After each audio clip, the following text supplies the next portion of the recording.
삼촌, 바빠 죽겠는데 왜 호출하고 그러세요? 현수야, 좀 쉬엄쉬엄 일해라.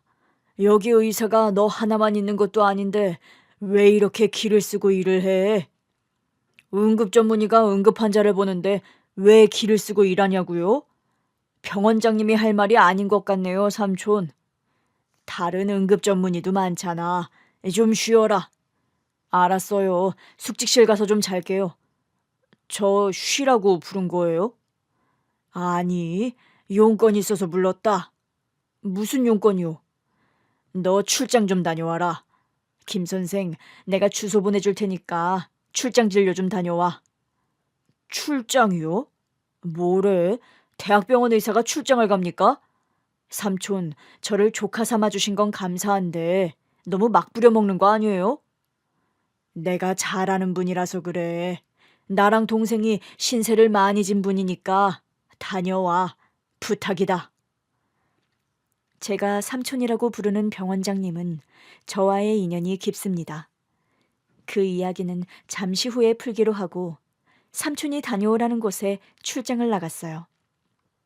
으리으리한 주택 앞에 도착해 초인종을 눌렀더니 가정부가 나오며 대문을 열어줬습니다. 저희 집 사모님은 여러 고비를 넘긴 분이십니다. 함부로 소견을 하시면 안 됩니다. 그 말에 기분이 확 나빠져서 말했어요. 저기 여사님, 저 의사입니다. 지금 저한테 충고하시는 거예요? 함부로 소견하다뇨? 제 말이 기분 나쁘게 들렸다면 사과드릴게요. 됐으니까 얼른 안내해 주세요.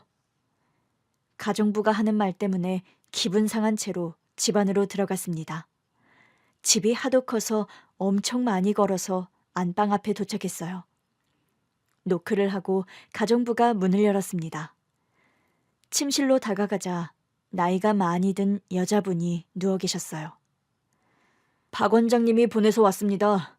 사모님, 진찰 좀 하겠습니다.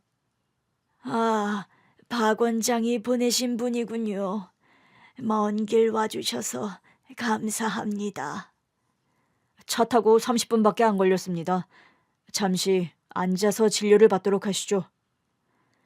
누워있던 사모님이 몸을 힘들게 일으키며 얼굴을 자세히 보이자 저는 소스라치게 놀라며 뒤로 물러났습니다.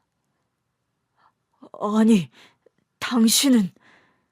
제가 두 눈을 부라리자 사모님도 저를 보고 놀랐습니다. 아니, 당신은 그때 이런 악연이 있나. 당신 같은 인간을 진료하러 오다니. 원장님이랑 무슨 인연인지 모르겠지만 내가 잘못 온 것 같군요. 다른 의사 불러줄 테니 그냥 다시 누우시죠. 가지마, 현수야.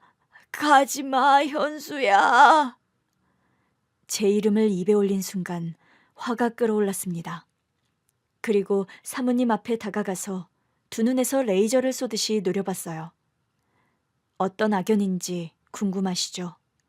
잠시 저의 과거 이야기를 담고 난 뒤에 사모님과의 악연을 이어서 써보도록 하겠습니다. 8살 때 아픈 엄마가 저를 데리고 간 곳은 고아원이었어요. 버려질 걸 알고 엄마한테 떨어지지 않으려고 울고불고 하며 난리쳤습니다. 엄마, 나 말 잘 들을게요. 고아원 가기 싫어요. 제발 저를 버리지 마세요. 얘가 왜 이래? 난 너를 키울 수 없다고 했잖아. 가진 돈도 없고 돈 벌 능력도 없어.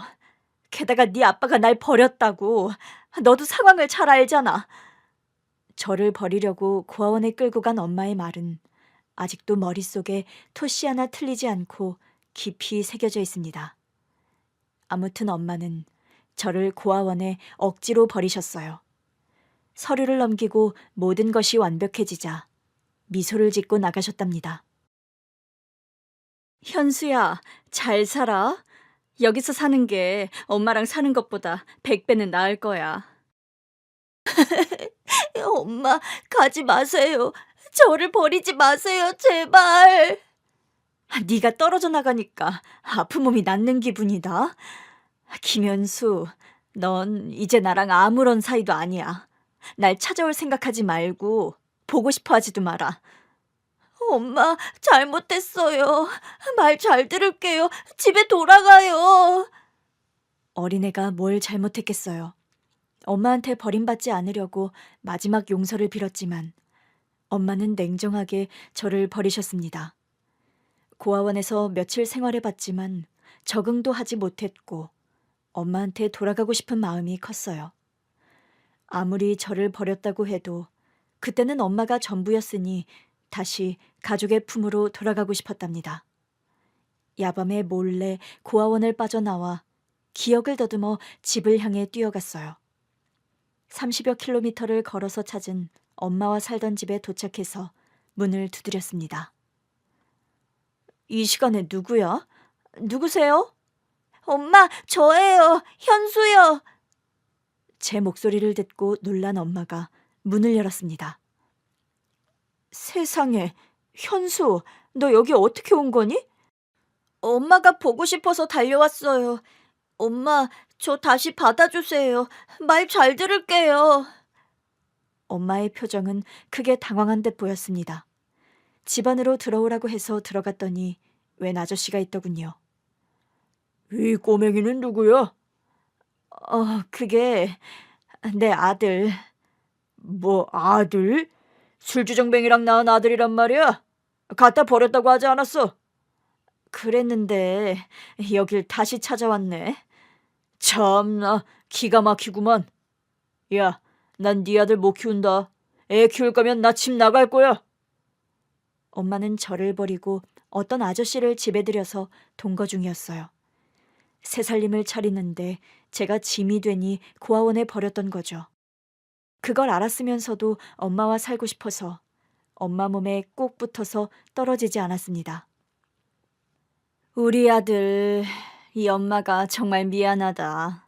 내가 판단을 잘못한 것 같아. 엄마, 그럼 저를 다시 고아원에 안 버릴 거죠? 그래, 이 엄마가 큰 실수를 했어. 아가, 먼 길을 걸어와서 힘들지? 밥 먹고 푹 쉬자. 그제야 마음을 놓고 엄마의 몸에서 떨어졌고 밥을 먹고 깊은 잠이 들었습니다. 기분 좋은 아침이 되자 눈을 비비며 엄마를 불렀어요. 엄마, 엄마! 대답을 한 건 엄마가 아니었습니다. 고아원 원장님이었어요. 현수야, 엄마는 없다. 원장님? 우리 집에 찾아온 거예요? 저 고아원 안 가요. 현수야, 주위를 둘러봐. 여긴 고아원이다. 어젯밤에 네 엄마가 자고 있는 널 데리고 왔어. 넌 법적으로 이 고아원의 일원이니 말없이 도망가고 그러면 안 된다. 원장님 말을 듣고 주변을 돌아보니 진짜 고아원이었습니다. 엄마는 제가 밥을 먹고 잠든 사이에 고아원에 데리고 와서 다시 버리고 돌아간 겁니다. 너무 서글프고 서러워서 눈물이 터져 나왔어요. 원장님, 저 엄마랑 살고 싶어요. 현수야, 네 엄마는 사정이 있어서 널 키울 수가 없어. 다른 아저씨랑 사는 걸 봤어요. 아저씨랑은 살 수 있고 나랑은 왜 살 수 없는데요? 원장님은 고개를 돌리며 제 물음에 대답하지 않으셨어요. 잠시 후 저에게 다시 집으로 도망쳐봤자 엄마는 그곳에 안 계실 거라고 일러주시더군요. 멀리 떠났다고 전했답니다.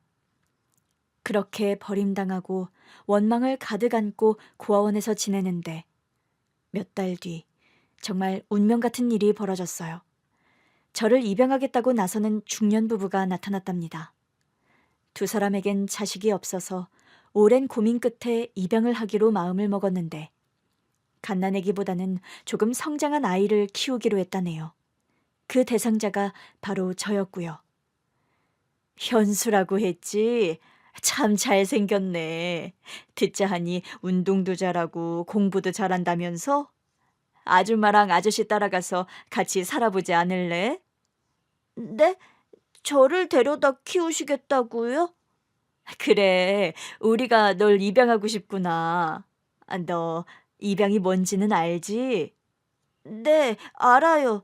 고아원에 버려진 애를 자식으로 키우는 거잖아요. 아줌마, 그럼 우리 엄마처럼 저를 버리지 않고 키우실 자신 있어요? 어린애가 그런 말을 하니 두 분이 놀라더라고요. 결핍이 심했던 제가 확인받으려고 몇 번이나 버리지 않고 키울 수 있냐고 물었는데 절대로 친모와 같은 짓은 하지 않겠다고 했습니다. 그 말을 믿기도 했고 새로운 부모님이 저의 울타리가 되어주겠다고 하니 기쁜 마음으로 고아원을 떠났습니다.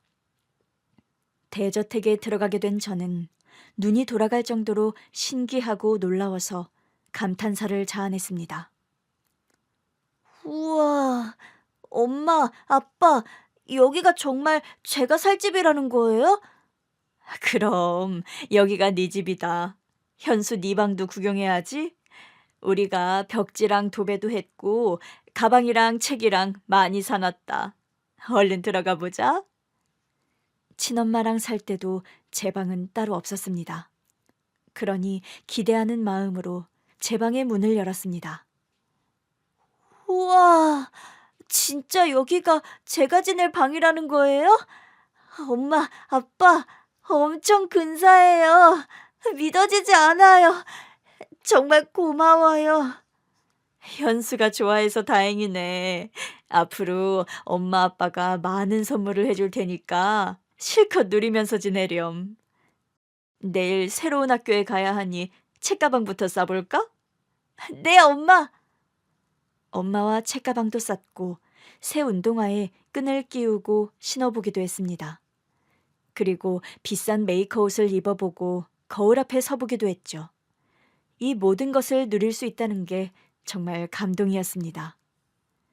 아빠는 밖에 일이 바빠서 저녁에 몇 시간밖에 뵙지 못했는데 엄마는 학교에 간 시간 이외에 항상 제 옆에 계셨어요.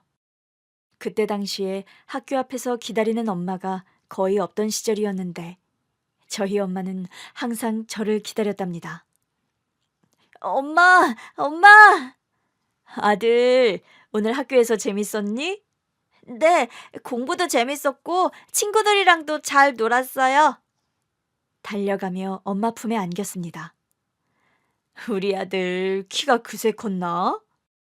엄마가 맨날 맛있는 걸 해주니까 키가 쑥쑥 컸나 봐요. 그래, 집에 가서 맛있는 거 더 많이 먹고 쑥쑥 커보자. 새엄마, 새아빠와 함께하는 시간은 너무 행복했습니다. 친엄마가 가끔 생각나긴 했지만 양부모님이 새로운 행복을 채워주셔서 다시는 안 만나도 상관없을 것 같았어요.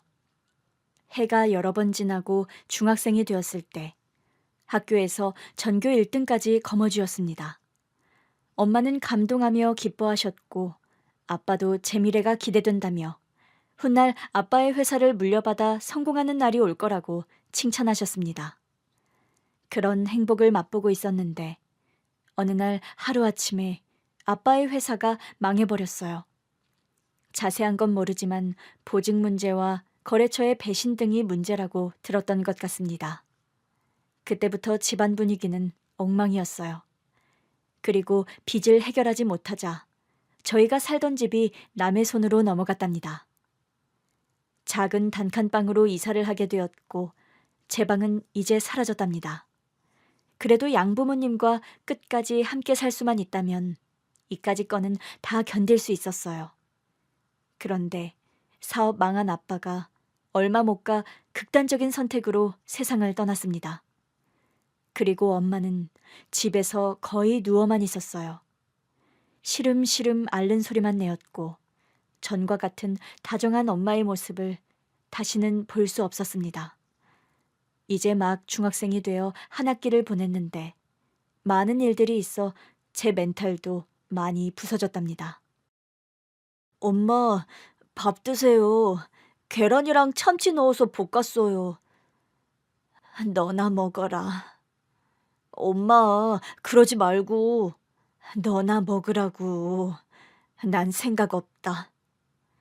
엄마는 아빠가 돌아가시고 몸져 누웠는데 병원도 안 가고 식사도 잘 하지 않으셨습니다. 중학교 1학년이 끝나고 방학을 보내는 내내 엄마를 돌보려고 했지만 늘 제 손길을 거부하셨어요. 이러지도 저러지도 못하는 저는 꽂아 놓은 보릿자루 마냥 눈치를 보면서 단칸방에서 식은땀을 흘렸답니다. 2학년에 올라가자 학비를 내라는 지로용지를 받고 집에 왔어요. 엄마한테 보여드렸더니 바로 바닥에 내려놓으시더군요. 현수야, 이제 엄마가 너한테 해줄 수 있는 게 없다. 뭘 해주지 않으셔도 돼요. 그냥 아프지 않고 제 옆에만 있으면 돼요. 학비는 제가 알아서 해볼게요. 네가 알아서 하긴 뭘 알아서 한다는 거야. 엄마, 왜 화를 내고 그러세요? 현수, 너 다시 고아원으로 돌아가야겠다. 이제 엄마는 널 키울 능력이 없어. 엄마, 그러지 마세요. 저 아르바이트해서 돈 벌게요. 학비 제가 알아서 마련할게요. 나중에 꼭 효도할게요. 그러니... 엄마는 제 말을 자르고 말씀하셨습니다. 난 널 키울 수 없다. 다시 고아원에 돌아가. 사회복지사 만나고 왔는데 너 살던 고아원으로 다시 갈 수 있대. 엄마, 저를 버리려고요? 버리는 게 아니야. 네가 나랑 같이 살아봤자 받을 수 있는 게 없어. 고아원에 돌아가면 모든 것이 수월하게 돌아갈 거야. 아르바이트 같은 거 안 해도 돼. 또 버려지는 것이 싫었고 엄마를 진심으로 사랑해서 헤어지기 싫었습니다. 그래서 절대로 엄마 곁을 떠나지 않겠다고 했어요. 엄마, 절대로 엄마 곁을 떠나지 않을 거예요. 저 고아원 가라는 말씀 그만하세요. 현수야, 잘 들어라. 이 엄마는 암에 걸렸다. 위에 아주 큰 종양이 생겼는데 내 몸을 모두 갉아먹을 거라고 하더라. 살 가능성이 없대. 무슨 말인지 이해했니? 엄마가 암에 걸렸다고요? 말도 안 돼. 엄마 지금 거짓말 하시는 거죠? 저를 버리려고 아픈 척 거짓말하는 거잖아요. 현수야, 진짜야. 엄마는 암 판정받았고 얼마 살지 못한대. 이제 가진 것도 없고 몸만 아프니 너한테는 짐밖에 되지 않을 거야. 그만 고아원으로 돌아가라. 시한부라는 엄마의 말씀에 크게 오열하며 절대로 엄마 곁을 떠나지 않겠다고 했어요. 그런데 얼마 뒤 병원 차가 와서 엄마를 모셔갔습니다. 엄마의 곁을 지키려고 따라갔는데 시름시름 앓는 엄마는 제가 옆에 있는지도 모르고 잠만 주무셨어요. 그리고 곧 사회복지사가 찾아와서 저를 고아원에 데리고 갔습니다. 생활이 여러 번 바뀌니 저의 정신력은 많이 망가져서 공부도 소홀히 했고 학우와의 관계도 좋지 못했답니다. 엄마가 계신 병원이 수십 킬로 떨어진 곳이었지만 매일 저녁 찾아가서 배웠는데 어느 날 병원에 계신 엄마가 사라졌습니다. 선생님, 우리 엄마 어디 가셨어요? 다른 곳으로 옮기셨다. 친척분이 오셔서 모셔갔어. 어디로요? 그건 우리도 모른다. 다들 거짓말쟁이에다 사기꾼들이야. 우리 엄마가 아프다는 것도 거짓말이죠? 날 버리려고 다 같이 짜고 생쇼를 한 거잖아요.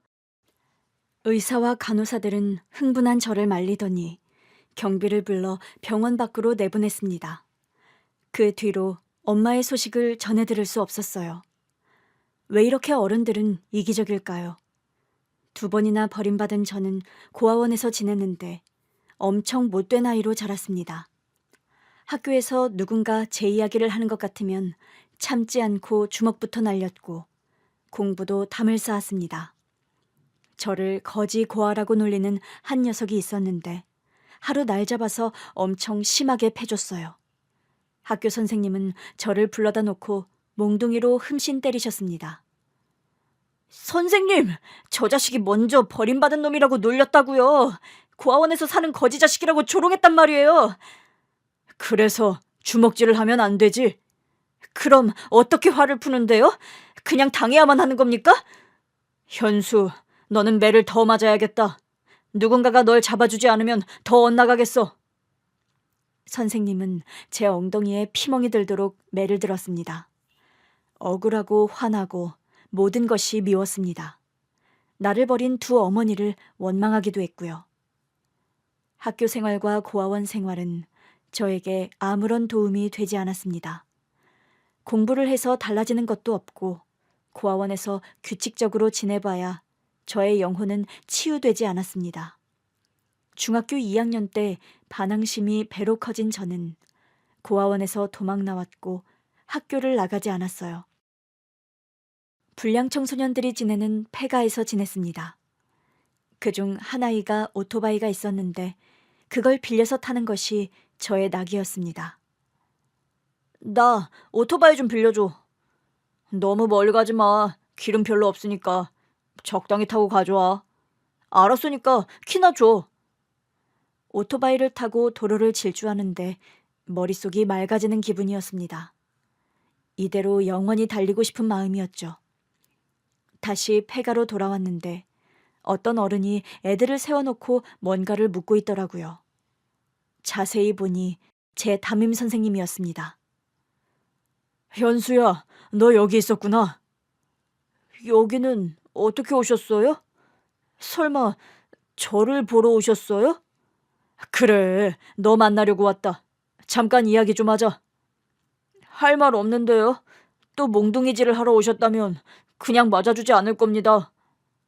그러자 선생님이 피식 웃더군요. 네가 왜 이러는지 안다. 현수야, 그래도 돌아가야지. 여기서 계속 이러고 있을 거야? 네, 제 인생이니 신경 쓰지 말고 돌아가세요. 내가 네 담임이니 신경을 써야 하는 건 당연한 일이야. 그리고 나도 네 마음을 누구보다 잘 알아. 선생님이 뭘 하시는데요? 나처럼 고아원에 버려져 본 적이 있으세요? 있다. 네? 나도 고아 출신이야. 형이랑 둘이 고아원에서 자랐어. 그 말에 뭐라 대답해야 할지 모르겠더라고요. 현수야, 너 꿈이 뭐니? 배가에서 제대로 먹지도 못하면서 반항하는 삶을 살다가 어떤 어른이 될 것 같니? 고아원에 돌아간다고 달라지는 건 뭔데요?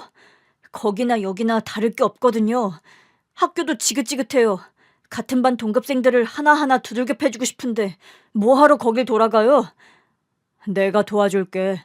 선생님이 너 도와줄 테니까 돌아가자. 말로만 뭘 해준다고 하지 마세요. 돌아가면 또 다른 애들 편들면서 저를 두들겨 팰 거잖아요. 그건 네가 주먹질을 했으니까 그런 거고. 현수야, 방황하는 시간이 길면 길수록 좋지 않아. 오늘은 여기까지만 하고 갈 테니 내일 또 보자. 선생님은 강제로 끌고 갈 생각은 아니었나 봅니다. 한참 조언하더니 돌아가더라고요. 다음 날 다시 저를 찾아올까봐 폐가에서 나와버렸어요. 그리고 다른 동네 가출한 애들과 어울렸습니다. 오토바이를 가지고 있는 애들이 몇 명 있어서 그걸 빌려 타려고 친해지려고 애썼습니다. 저기 오토바이 좀 타도 되냐? 바람 좀 쐬고 싶은데. 타. 어차피 이거 훔친 거라 아무나 타도 상관없어. 대신 기름은 네가 넣어서 타라. 그래, 나한테 몇천 원 있으니까 기름 채워서 탈게. 오토바이를 빌려서 도로를 나갔고 매우 빠르게 달렸습니다. 그런데 오토바이의 브레이크가 고장나서 속도를 줄일 수도 멈출 수도 없었습니다. 이런, 브레이크가 고장났잖아. 이를 어쩌지? 순간 머릿속에 온갖 생각이 떠올랐습니다. 저를 버렸던 친모, 입양과 파양을 한 양모, 돌아가신 양부, 그리고 담임 선생님까지 머릿속에 엉켜서 생각났어요. 저는 도로에서 다른 사람이 다치지 않는 방향으로 판단하여 가드레일을 뚫고 떨어지는 걸 택했습니다. 쾅 소리를 크게 울리며 오토바이와 함께 뒹굴며 절벽으로 추락했어요. 흙바닥에 떨어졌을 때 잠시 의식이 있었는데 저로 인해 사고 난 사람이나 차량이 없었습니다. 다행이다 생각하고 눈을 감았답니다. 다시 눈을 떴을 땐 엄청난 통증을 느끼며 일어났습니다. 아, 현수야, 정신이 들어? 아, 온몸이 아파 죽겠어요. 다행이다. 깨어났으니 됐다. 오토바이 브레이크가 고장났어요. 그래서 가드레일을 박아버리고 추락하는 결정을 내렸어요. 제 말에 선생님은 화를 냈습니다. 참 대단하다. 훌륭한 일을 했으니 박수라도 쳐줄까? 그냥 그렇다는 거죠. 여기엔 왜 오셨어요? 내가 네 담임이잖아. 아, 의무가 있어서 오셨구나. 대충 봤으니 그만 가보세요. 퉁명스럽게 말하며 나가라고 손짓했어요. 선생님은 눈 하나 깜짝하지 않고 말씀하셨습니다. 이제부터는 내가 널 사람으로 좀 만들어야겠다. 나도 어릴 적에 너처럼 엇나가서 바로 잡아주던 선생님이 있었으니 그때 선생님처럼 널 제대로 잡아줄 거야. 여기서 치료받고 퇴원하면 나랑 집으로 가는 거다. 우리 집으로. 내가 왜 선생님 집에 가요? 괜히 착한 척 하지 말고 돌아가세요. 안 그래도 오늘은 이만 갈 거야.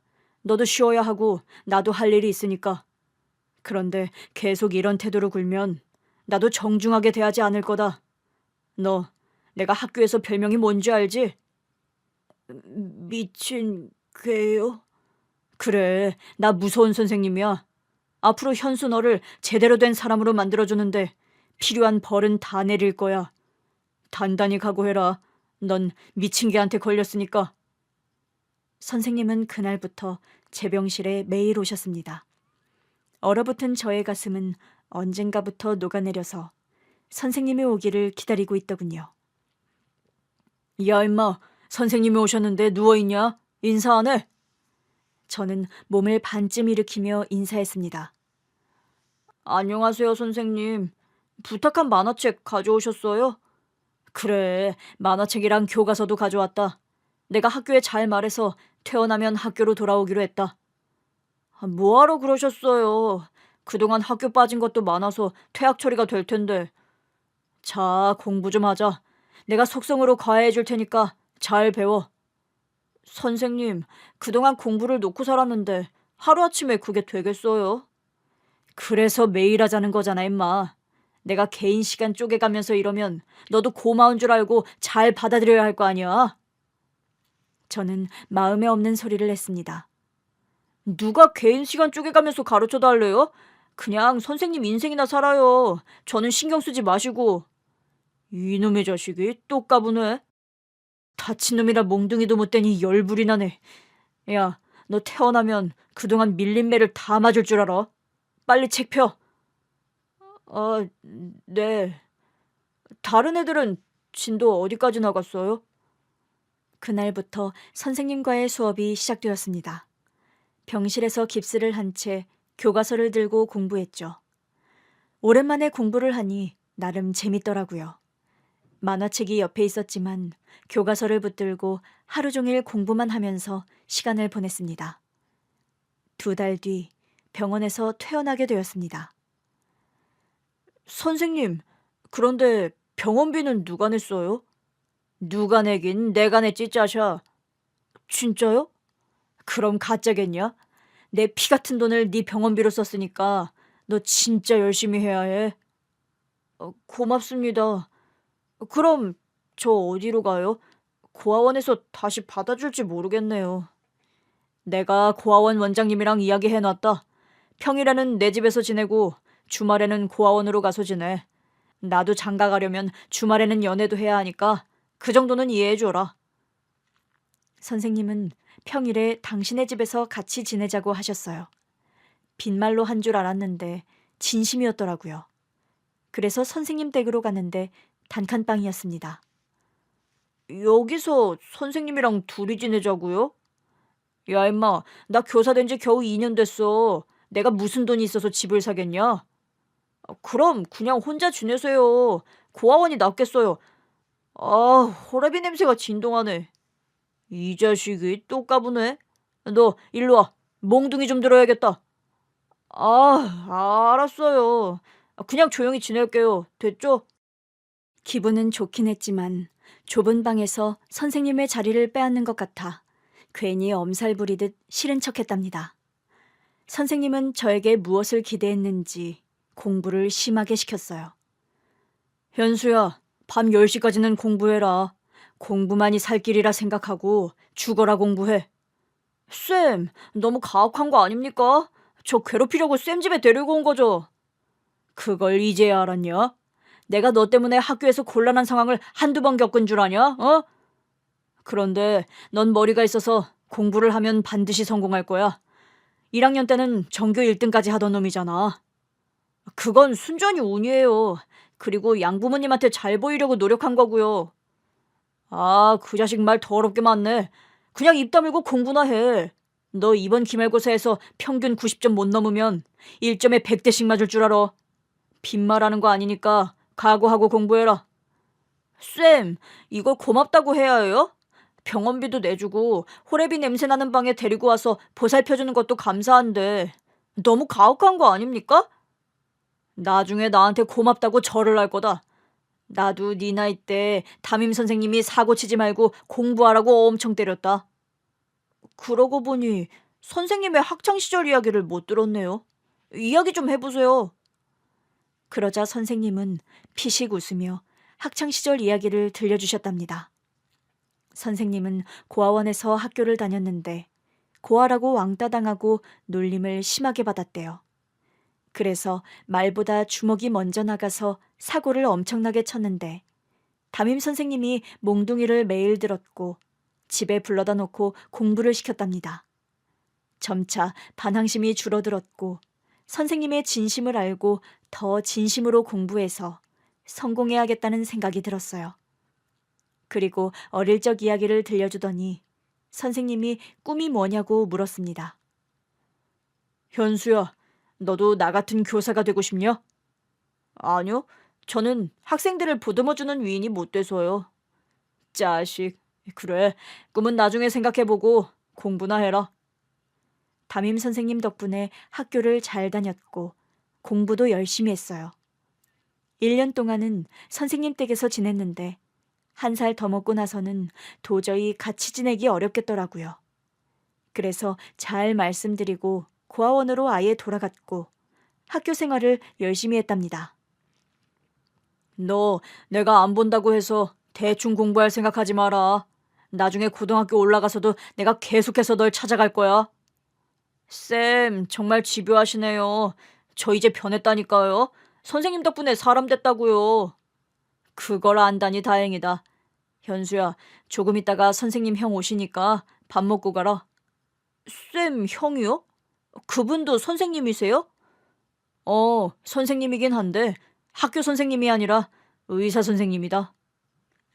처음으로 본 담임 선생님의 친형은 굉장히 젠틀해 보이고 멋있었습니다. 밥을 사주시고 이런저런 대화를 나누었는데 응급실 의사에 대한 이야기를 듣고 귀가 쫑긋 서더라고요. 응급실 의사로 살아보니 나 자신이 자랑스러울 때가 많더라. 현수, 너는 네 자신이 언제 자랑스러웠니? 제 자신이요? 그런 적 없는데요. 그런 생각을 해본 적이 없었겠지. 내 동생 말로는 공부를 잘한다며? 아니에요. 전교 10등 안에 겨우 들어요. 쌤이 맨날 공부시키는 거에 비하면 못하는 편이죠. 아무튼 내 동생이 집에 들일 정도로 특별히 생각하는 제자라니까 무엇이든 열심히 잘해봤으면 좋겠다. 고등학교는 어딜 갈지 생각해봤니? 성적되는 대로 가야죠. 의사 선생님도 쌤이랑 같이 고아원에서 살았죠? 그런데 의사가 되었다니 대단하시네요. 학비 같은 건 어떻게 하셨어요? 제가 현실적인 질문을 하자 이렇게 답하더군요. 후원해 주시는 분이 계셨어. 지금은 연락이 안 되는데 20대 때 도움을 많이 받아서 의대를 무사히 나왔지. 후원자가 있었군요. 그럼 저는 의사는 꿈도 못 꾸겠네요. 내 동생이 날 부른 이유가 널 후원해 주라고 부른 건데 현수야, 대학 등록금 걱정하지 말고 너 하고 싶은 거 해봐. 내가 지원해 줄 테니까 꿈을 접지 말고 실컷 도전해보라고. 그 말을 듣고 담임 선생님을 봤더니 씩 웃더라고요. 정말 저에게 엄청난 은인이었다는 걸 다시금 깨달았습니다. 그 뒤로 저에게 의사의 꿈이 생겼고 열심히 공부한 결과 의대에 합격했어요. 30대가 되어 전문의가 되었고 응급실 의사로 꾸준히 일하고 있었답니다. 담임 선생님은 결혼해서 아이를 낳고 잘 살고 계셨고 자주 저를 보러 병원에 오셨어요. 현수야, 너 일을 안 쉬고 한다며? 너 장가는 안 가냐? 쌤도 40대에 장가 갔잖아요. 저 아직 창창한 30대라서 결혼 생각 없습니다. 별걸 다 따라하려고 하네. 장가 늦게 가서 좋을 거 없어. 그리고 넌 의사라서 여자들이 줄을 설 거 아니냐. 제가 잘생겨서 인기는 있는데 여자한테 관심이 없어서 아직은 의사로서 열심히 일하고 싶네요. 내가 너를 너무 심하게 잡았나? 야, 임마, 좀 풀어줘도 괜찮아. 왜 이렇게 바쁘게 살아? 충분히 잘하고 있으니까 쉬엄쉬엄 해. 쌤한테 많이 맞긴 했죠. 그 덕에 제가 의사가 된 거 아닙니까? 우리 형이 다 해줬지. 내가 뭘 해줬냐? 쌤 형이니까 제가 믿은 거죠. 쌤 아니었으면 저 의사가 아니라 어디 길바닥 노숙자나 되었을 겁니다. 항상 고맙게 생각하니까 그런 줄 아세요. 자식. 그래, 현수야. 이 선생님은 네가 항상 자랑스럽다. 잘 커줘서 고맙다. 그렇게 선생님 덕분에 전문의까지 잘 성장했고 저에게 의사의 꿈을 실어준 선생님의 형인 병원장님 밑에서 응급실 의사로 쉬지 않고 일하고 있었어요. 삼촌이라고 호칭할 만큼 가까워졌고 허물없이 친하게 지냈답니다. 그리고 저에게 출장 진료를 부탁하셔서 대저택으로 갔고 늙은 여자를 조우하게 된 것입니다. 다시 그 순간으로 넘어와서 이야기를 이어서 써보겠습니다. 당신이 어떻게... 내가 잘못 온 것 같군요. 그만 가보겠습니다. 현수야, 가지마. 엄마 말 좀 들어봐. 암 판정받고 시한부라고 날 파양하고 사라진 사람이 지금까지 살아있어요? 이게 말이 됩니까? 그때 정말로 암이었어. 가망 없다고 해서 포기한 상태였다고. 그런데 친척 중 한 분이 미국으로 오라고 해서 신락 같은 희망을 걸고 갔어. 날 파양하고 고아원에 버리고 말없이 병원에서 사라졌던 시기겠죠. 그때 사라진 게 미국에 간 겁니까? 그래, 거기서 특별한 치료를 받게 되었고 수년 동안 투병 생활을 하다가 완치했어. 그럼 다시 날 찾아왔어야죠. 사과하고 다시 엄마가 되어줬어야죠. 그때 아무것도 가진 게 없었다. 몸이 낫고 미국에서 줄곧 식당에서 일하며 입에 풀칠하면서 살았어. 내가 한국에 오게 된 건 얼마 전 친척이 돌아가셨고 상당한 유산을 혼자 받게 되었기 때문이야. 여기 온 지 몇 달 되지 않았어. 참, 변명 한 번 아주 완벽하네요. 현수야, 이 엄마를 용서하고 다시 받아주면 안 되겠니? 이 엄마는 늘 네가 그리웠어.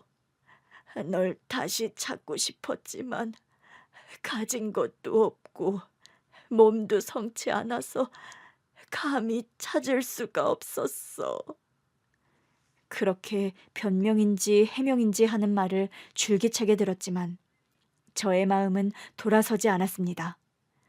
출장 진료를 거부하고 대저택에서 나와버렸습니다. 다시 병원으로 돌아갔더니 병원장님이 저를 부르더라고요. 현수야, 이야기 들었어. 사모님이 네 양어머니였다고. 삼촌, 그 여자를 어떻게 아는 거예요? 출장 진료까지 봐줄 만큼 가까운 사람이에요? 날 후원해 주신 분이야. 대학 다닐 때 학비를 다 내주시고 성장시켜 주신 감사한 분이야. 그분이 입양한 건 듣긴 했는데 내가 집까지 찾아가지 않았으니 너였는 줄 몰랐다. 후원자라. 그런데 저랑은 상관없어요. 암 말기 환자라고 해놓고 지금까지 살아있는 걸 보니 엄청 큰 충격이고 배신감이 듭니다. 날 파양하고 사라졌던 사람이에요. 절대로 용서를 못한다고요. 현수야, 네가 상처가 심할 거라는 거 안다. 그런데 사모님은 정말 힘든 삶을 살아오셨어. 지난 20년 동안 미국에서 쓸쓸하고 힘들게 살아오셨다고. 널 다시 만날 수 있는 상황이 아니었어. 아무리 그래도 살아있다는 걸 알려줬어야죠. 안부는 전했어야죠. 난 그 사람이 지금껏 살아있을 거라고는 상상도 못했다고요. 아무리 생각해도 배신감이 커서 양어머니를 다시 받아들일 수 없었습니다. 그런데 소식을 들은 담임 선생님이 저를 설득하러 오셨습니다. 현수야, 쌤, 다 듣고 오신 거예요? 응, 우리 형을 후원해 주신 분이 네 양어머니라고. 참, 세상이 좁네. 옛날에 잠깐 같이 살았을 뿐이지 별다른 사이 아닙니다. 그냥 무시하고 지나가도 될 사이니까 쌤까지 보태실 필요 없어요. 그거 참 안타깝네. 그분이 널 많이 그리워하시던데. 그러라고 하세요. 저는 조금도 마음을 열 생각이 없으니까요. 현수야, 너는 한때라도 같이 살았던 가족이 있었잖아. 난 그렇지 않아서 그런지 네 입장이라면 한번 진지하게 만나서 대화를 나눠볼 것 같아. 무조건 미워하고 원망하지 말고 말이야. 쌤, 저를 가르치고 이만큼 키워주신 거 감사하게 생각해요. 그런데 양모의 일이라면 나서지 말아주세요. 그래, 알았다. 그런데 그분 말이야, 많이 아프시대. 암은 낫긴 했지만 20년 동안 후유증으로 고생하시면서 살았다고 하시더라. 건강이 쇠약하신 분이니 혹시라도 마음이 변하면 빨리 만나봐. 담임 선생님의 말을 들었지만 한 귀로 흘려버렸습니다. 절대로 양모를 다시 만날 생각을 하지 않고 지내기로 했어요. 그런데 며칠 뒤에 응급차로 엄마가 실려오셨습니다. 쇼크가 있어서 오셨는데 몸을 검사해보니 온몸이 약하고 많이 상했더라고요. 현수야, 네가 날 살렸냐? 아니요, 죽을 병이 아니라서 제가 살린 게 아닙니다. 이 엄마가 많이 밉지? 실은 한국에 와서 널 찾으려고 고아원에 연락을 해봤다. 그런데 파양한 입장이라 그런지 알려주지 않더라. 나라도 알려주지 않았을 거야. 자격 없는 애미니까. 다 알면서 뭐하러 찾으려고 했어요. 아무튼 잘 쉬세요. 내일 퇴원하시면 됩니다. 현수야, 단 한 번도 너를 잊은 적이 없어. 입에 침이나 바르고 그런 말씀 하시죠. 저에게 아무런 말도 안 하고 사라졌다가 이제야 나타났으면서. 그래, 입이 10개라도 할 말이 없구나. 미안하다. 나 같은 거 잊고 잘 지내거라. 엄마도 스스로 잘못한 걸 알고 더는 저에게 아들이 되어달라는 말을 하지 않았습니다. 그런데 담임 선생님의 말씀이 귓가에 맴돌았어요.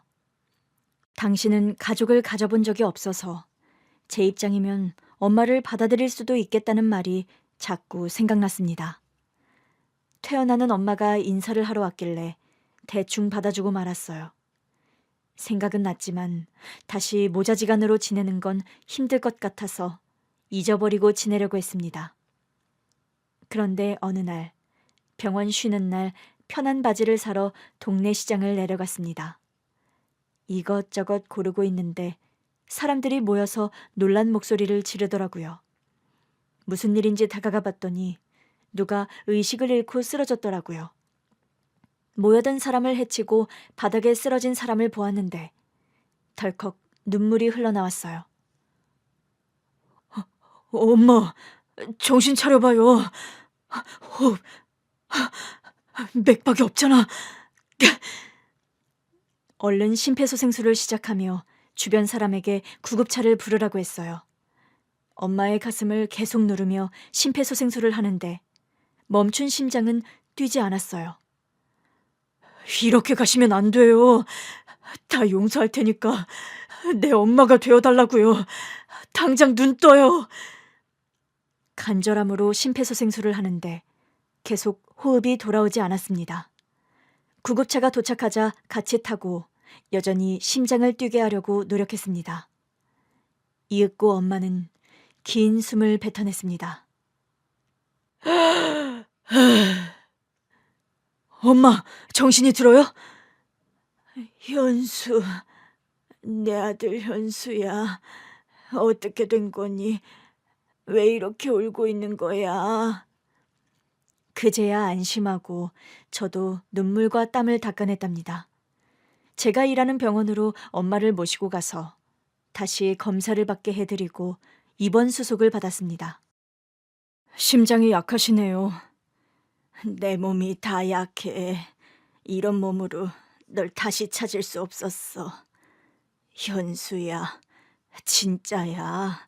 내가 형편도 몸도 좋지 않아서 널 다시 만나러 올 수 없었어. 네, 알았어요. 그만 말씀하세요. 푹 주무세요.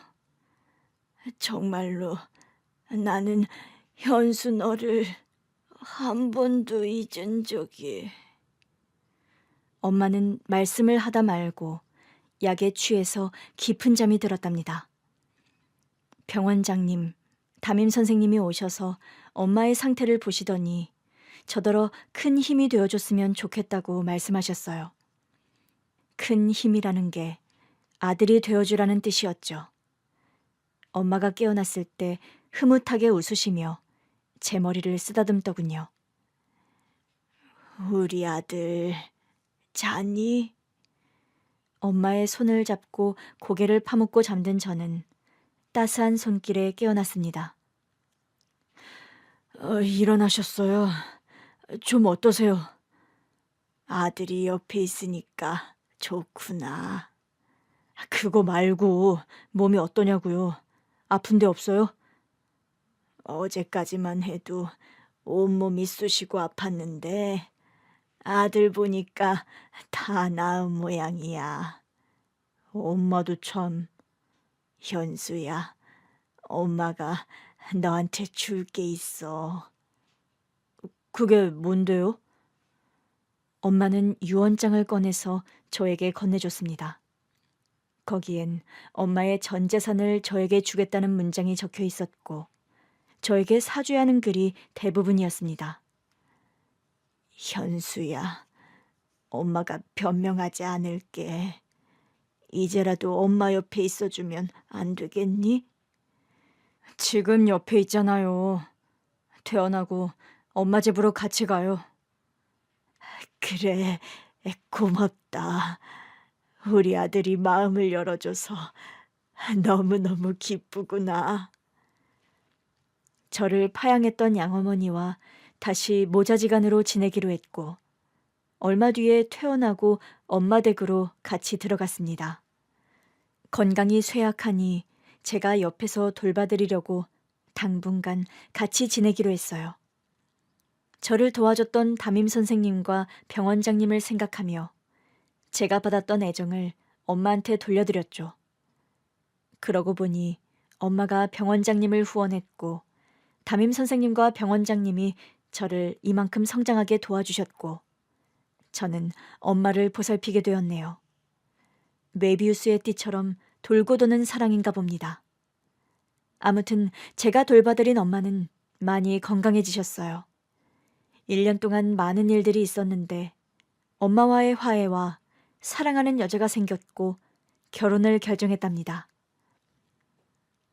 현수야, 새신랑 축하한다. 쌤, 주례 준비는 잘하셨죠? 내가 주례할 나이는 아닌데 네가 부탁해서 하는 거야, 임마. 제가 쌤 아니면 누구한테 주례를 맡기겠어요? 우리 형한테 부탁할 줄 알았더니. 넌 우리 형한테는 삼촌이라고 부르잖아. 내가 쌤한테 삼촌이라고 부르면 좋겠어요? 아니, 어디 감히 스승한테? 거봐요. 아무튼 나의 영원한 스승님인 쌤이 주례를 봐주셔야죠. 쌤, 덕분에 저 장가 갑니다. 선생님은 제 턱시도가 구겨지도록 세게 안아주셨습니다. 그리고 병원장님도 병원 선생님들과 오셔서 축하해 주셨어요. 그리고 엄마가 한복을 입고 혼주석에 앉으셨습니다. 엄마, 나 긴장돼요. 나야말로 긴장된다. 내 인생에서 혼주석에 앉을 날이 올 거라고는 상상도 못했다고. 저도 장가 갈 날이 올 거라고 상상도 못했어요. 엄마가 혼주석에 앉는 것도 마찬가지고요. 엄마, 우리한테 많은 일들이 있었지만 좋은 것만 기억해요. 그래, 현수야. 고맙다. 나도 고마워요. 나 무대 뒤로 그만 가볼 테니까 결혼식 잘 봐주세요. 얼른 예식장 뒤로 가서 신랑 입장할 준비를 했습니다. 저를 축하해주는 하객들, 소중한 인연인 병원장님, 엄마가 보고 있고 담임 선생님이 주례석에서 오래 기다리지 않게 만세를 부르며 빨리 입장했습니다. 결혼식은 아주 달콤한 꿈처럼 끝났어요. 이듬해 아내가 아들을 낳았고 엄마가 육아를 전담하게 되었습니다. 현수야, 우리 손주가 꼭 너 어릴 때랑 똑같이 생겼다. 이 눈을 보니까 현수 너 어릴 때가 생각나는 거 있지? 제가 아기 때 못 봤잖아요. 8살 때 처음 보셨으면서. 그때도 애기였지. 눈동자가 초롱초롱하고 엄청 예뻤어. 내 남편이 사업에 망하고 그렇게 떠나고 내 몸까지 아프게 되면서 헤어지게 됐지만 이 눈빛을 한 번도 잊은 적이 없어. 네, 고마워요. 엄마 말씀 다 믿어요. 그러니까 그만 해명하셔도 돼요. 엄마, 배고파요. 밥 좀 주세요. 아들까지 낳은 저는 엄마한테 밥 달라고 어리광을 부리기도 했습니다. 그래, 엄마가 밥 해줄게. 이 엄마도 든든히 먹어야겠다. 우리 손자가 장가 가는 것까지 봐야 하니 약해지지 않을 거야. 여러 고비를 거친 엄마는 예상보다 더 건강해져서 손자도 돌봐주고 계시고 저와 아내를 대신해 살림도 도와주고 계신답니다. 어릴 적 상처가 많고 결핍이 많던 제가 여기까지 살아온 것만 봐도 참 대단한 것 같아요. 물론 도움을 주신 분들이 계셔서 가능한 일이지만 저를 칭찬해주고 싶네요. 이젠 애정결핍도 없고 제 자신이 자랑스럽습니다. 앞으로 응급실 의사로 많은 생명을 살릴 것이고 엄마, 아내, 아들, 담임 선생님, 병원장님까지 제 가족들을 위해 열심히 사랑하며 살겠습니다. 상처가 깊은 분들께 큰 위로가 될 수 있는 이야기로 닿았길 바라며 글을 줄이겠습니다. 경청해 주셔서 진심으로 감사드립니다. 안녕히 계세요.